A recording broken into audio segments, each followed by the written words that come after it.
Okay, welcome. We've got Kennedy Jones with us. He's running for Arlington City Council, District 5. Kennedy, thank you for joining us. Good to be here, Chris. That's our pleasure. Are you ready for your first question? Yes, I am. Awesome. Please introduce yourself to the voters of Arlington. How long have you lived here? What is your occupation? And what notable experiences do you have serving our community? This will be a 3-minute response. Okay. My name is Kennedy Jones. I've been in East Arlington and in Arlington for 35 years. And most all of that time has actually been in District 5, specifically in East Arlington. Um, I founded Greater Community Missionary Baptist Church some 35 years ago. I'm married, got 2 kids. My wife is named Elaine, and I have 2 grandkids. And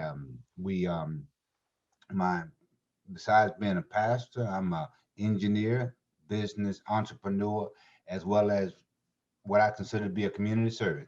My principal business is putting putting medical equipment in aircraft, and I employ about 20 people in that small business that has been around now going on about almost 20 years.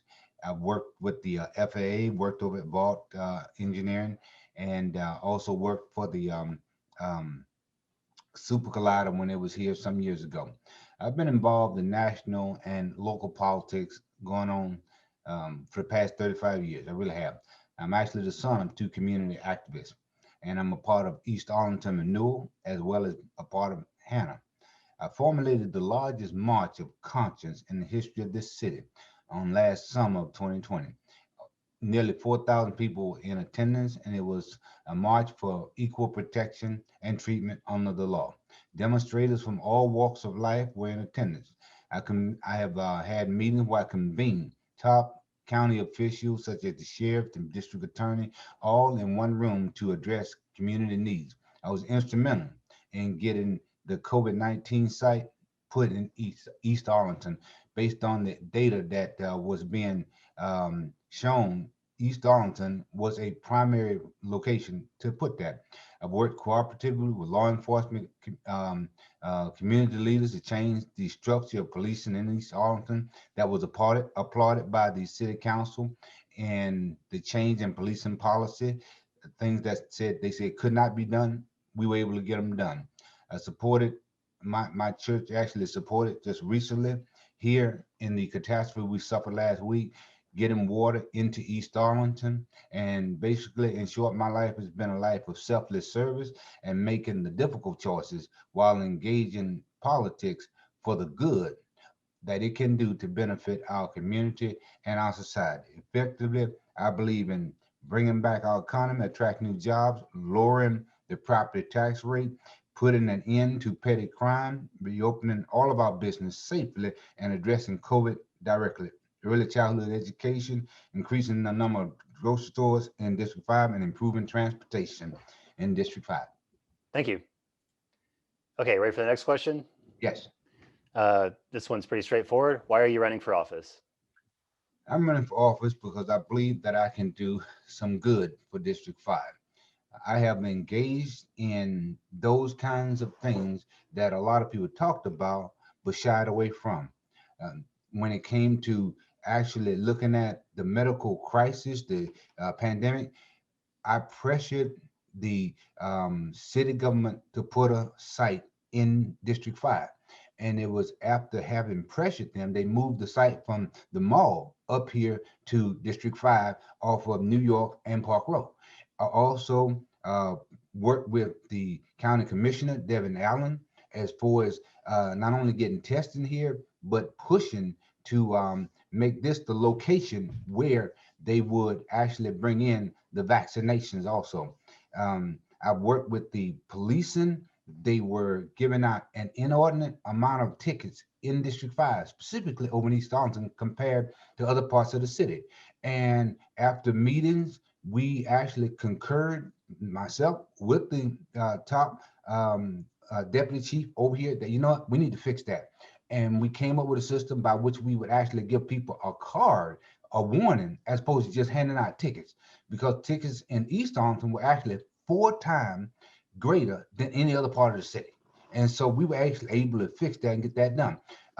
when it comes to um, affordable housing. I believe in affordable housing, but not only do I believe in it, I have fought for it. And there's a video online. You can go to my website and click on it, where I'm actually at City Council standing up for affordable, income restricted housing. So I believe in these kind of things, and I believe in trying to have a tax rate, property tax rate, that is commensurate with the needs of the city. I don't think the city should be just pocketing money, especially when valuations go up.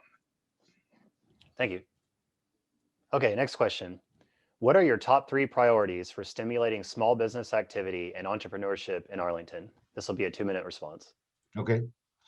Well, Chris, first I believe is that we've got to get a hold of the pandemic, the health crisis situation, and that means working with the federal government and pushing the state government to get us the vaccines, and then implementing that in a way that we can help to inoculate all of the citizens of Arlington, and pushing the folks over in Dallas and Fort Worth in the same manner.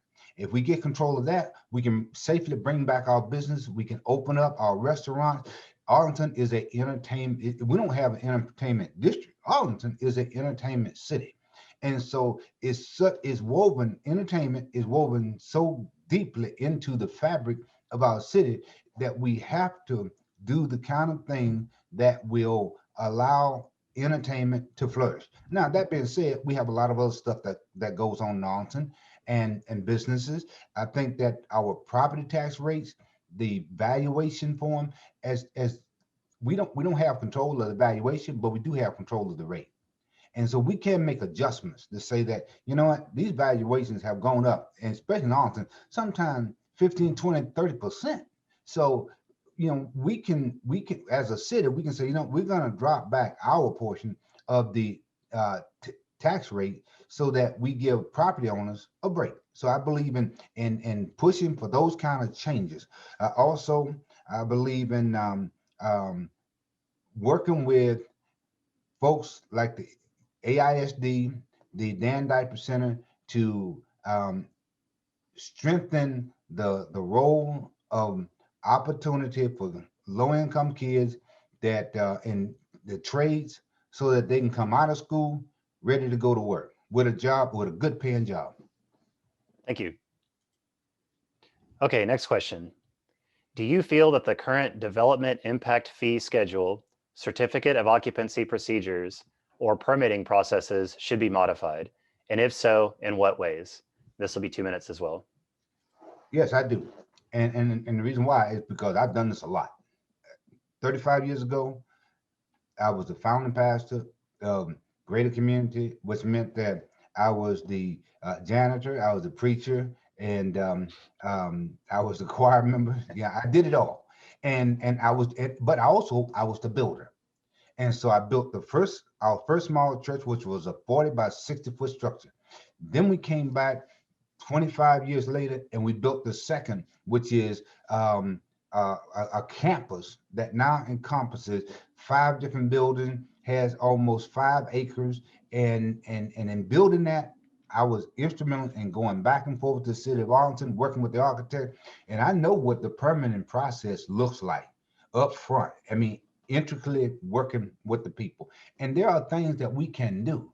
There are things that where we can help the applicant as they come in, as opposed to saying, okay, no, you didn't dot this I across this T, or it's not right. And we've got a proposal here that's 35, 40 pages. Okay, what's not right? Okay, having the city planners to work with the applicants more closely, spending a little bit more time, helping them to get it right, so that in the end, I believe they spend less time and the applicant spends less time and a whole lot less money. And there are things that are in the code that are left to a certain level of subjectivity. And these are things that as a community and as city government, we can look at and say, you know what, this really does not apply to Arlington. And we can just go out and make a policy that says that the applicant is not required to adhere to this. So we could make changes through our policy that would address a lot of the problems that they have in that process now. Thank you. Okay, next question. What should the city do differently, if anything, to address problems with neglected multifamily housing structures? This will be 2 minutes as well. Okay. You know, there are grants and proposals that at the federal level that we can implement at the state, I mean at the local city level, that could utilize city funds to go into some of the lower, lesser performing neighborhoods and provide support for upgrading the current facilities and structures.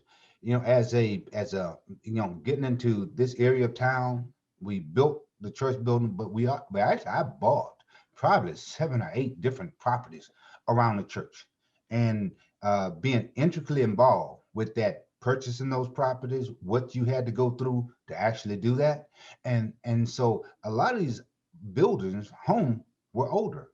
But the thing I noticed, because my dad was a carpenter, is that they were actually put together interiorly. When you got past the sheetrock and the damaged area, the fundamental structure was put together really well. And so it is possible that you could invest a certain amount of money that wouldn't be inordinate, and you could actually fix up a lot of these structures with the minimum amount of money, especially when you're talking about working with operation like Habitat for Humanities.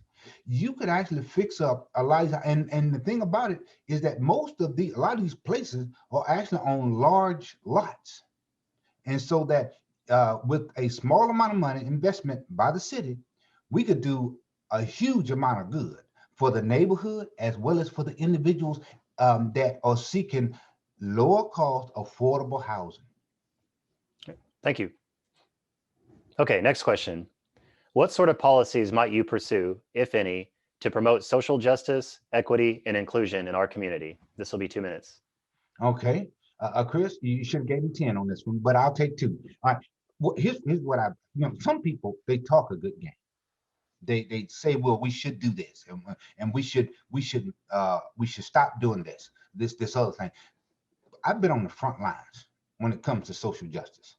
The March of Conscience that we led last year was just one thing, but that most people, they look at that and they think, wow, that turned out great. But there was a lot of planning that went into that, which I did. The proclamation that became the impetus for the March of Conscience was is a document that I sat down in the dead of night and wrote, looking at the words of Thomas Jefferson from the preamble to the Constitution. And so, taking those words, those ideals, I came up with that proclamation. And then what I did is I summoned the district attorney, the sheriff, the mayor, the president of the NAACP, as well as the president of the Arlington Chamber of Commerce, because I knew that all of these things, they go together. And along with the chief of police was in, I mean, they go together. The Chamber of Commerce, who represents businesses, so that if our city burns, then guess what? The businesses, people lose jobs.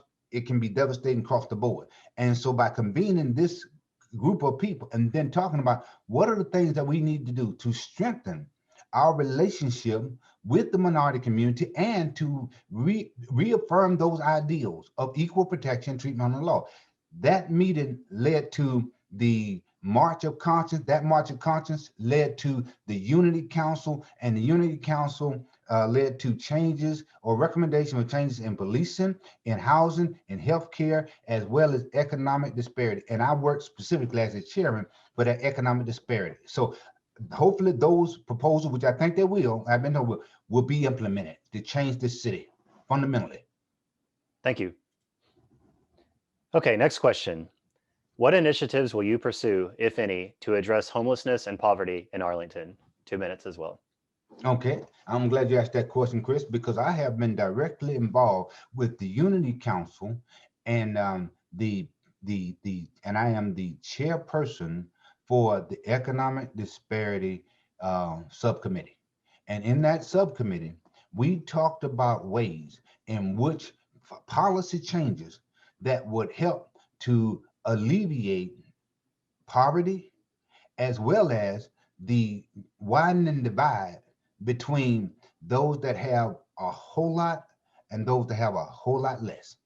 And so some of the proposal recommendation was for a diversity um, group within the city that would be permanent staff individuals, and then a committee that would be chosen by the city council as oversight over that group so that they don't go off in the left field, but the city council then has a pulse on what they're doing. And then that diversity group, what they would do, that economic diversity group, they would be able to continually look at and monitor things such as the disparity between rich and poor in the city of Arlington, and implement policies that would help to alleviate that. Another thing that we talked about was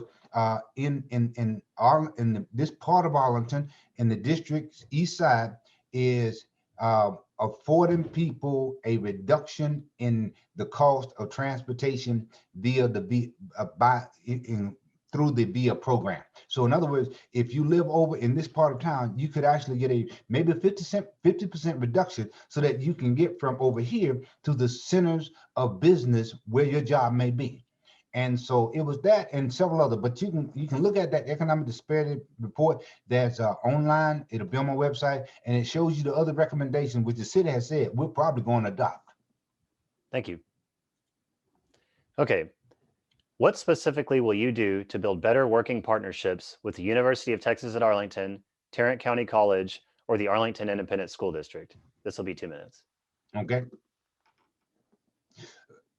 Chris, I am on the um, Arlington, City of Arlington, 4-day MLK Celebration Committee. I am a executive board member, and so I work with the City of Arlington um, as in relationship, and this doesn't start in December where we have the activities in January. This actually is ongoing the entire year, and we work with them associated with all the activities that take place in January, for the day of service, the ecumenical services, the step show, all that stuff. Now, so I am used to working with the city of Arlington and AISD and Tarrant County and UTA. And so I have had meetings with the president of UTA, as well as with TCC, and as well as with AISD.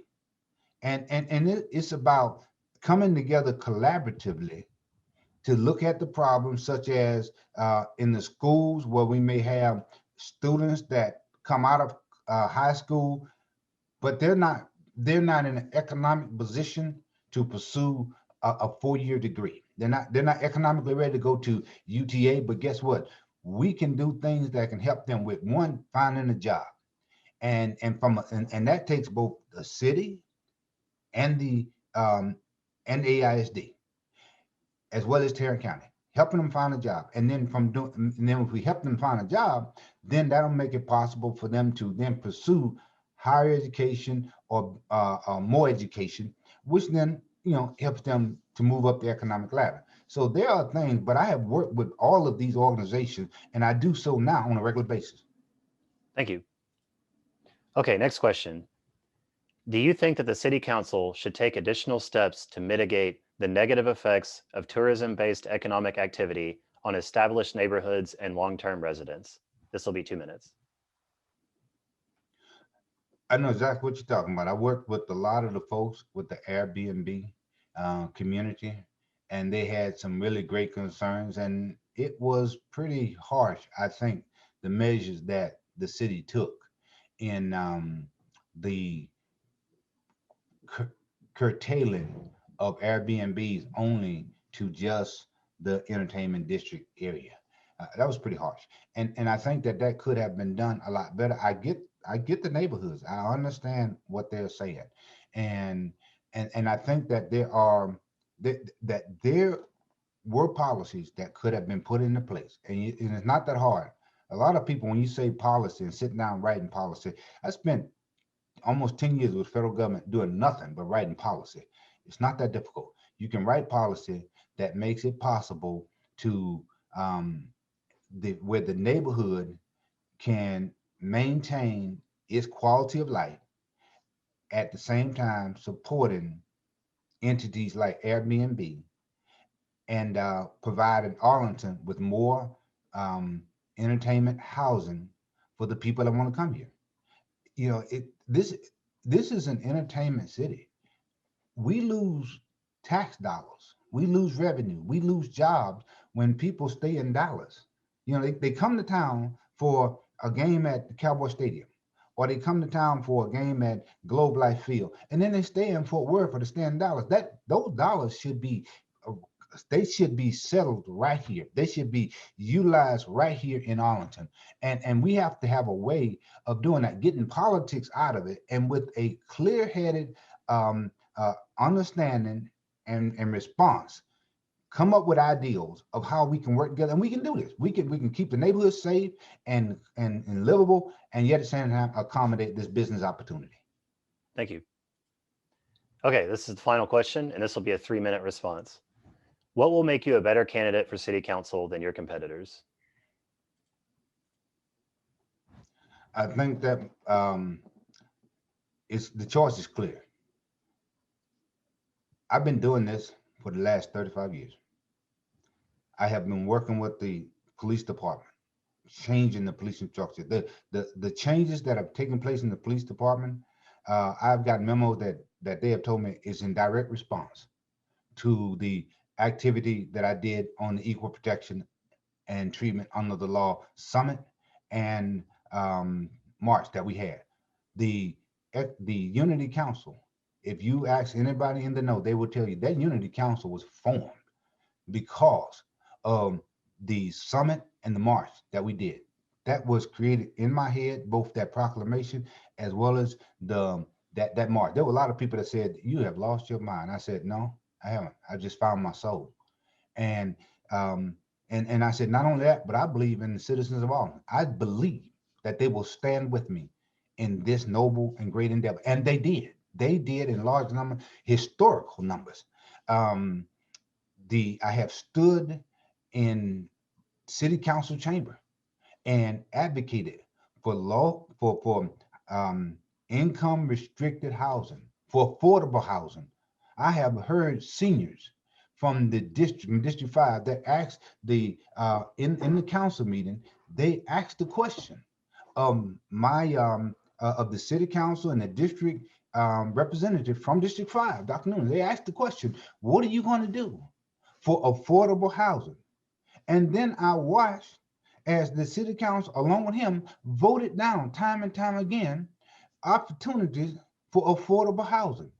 If I'm on the council, that's going to change. I'm going to work to change that. We need affordable housing in the city.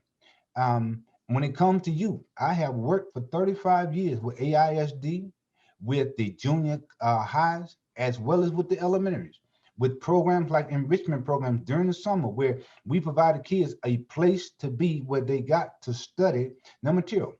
6-7 years ago, I actually developed a nonprofit in which we have a nursery as well as a senior facility, so that seniors in their 70s, 80s can come, and then we have a nursery that is low cost, which is about 30 to 40% cheaper than your typical daycares around the city. With the goal in mind is that if we can have a high quality, state approved nursery, it will force the other nurseries around town to lower their pricing. And we've seen some of that happen. So this is something I have been doing for 35 years. When I look at my opponent, she has great ideas, but where's the proof in what she's done? That's what I would say. All right, thank you. Kennedy, thank you so much for joining us. We really appreciate your time, and best of luck to you on your campaign. Thanks a lot. And I appreciate the young men of Arlington asking me to come and be a part of this interview process. Absolutely. My pleasure.